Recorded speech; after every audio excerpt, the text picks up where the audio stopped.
Hi, my name is Kimberly Simon, and today we'll be talking about vulnerability assessments and penetration testing. These are great things that you should be doing to protect your business as best practice. Whether or not you're going through an audit, you should be doing at least quarterly vulnerability scans and annual penetration testing. So let's start with vulnerability assessments. Vulnerability assessments identify the weaknesses of an information system. So we're assessing whether your system is susceptible to known vulnerabilities.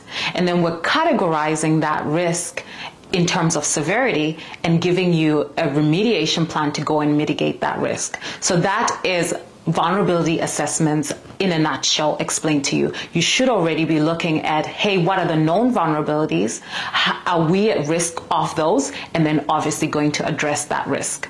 Next, let's talk about penetration testing, also known as ethical hacking.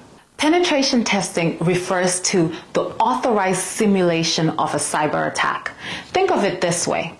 What if you could pay someone to try and break into your home or break into your system or try and guess your password? If they don't, then you have some peace and assurity that the controls that you have in place are good and they're working at this time. But if they do, then you're in an empowered situation because you know how they can potentially break in and you can go and prevent that from happening.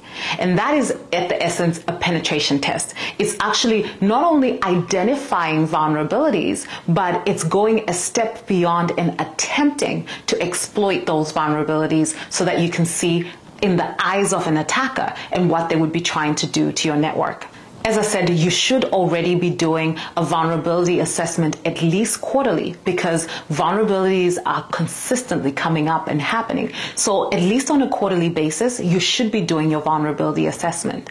As for your penetration testing, it is best practice to do it at least once a year.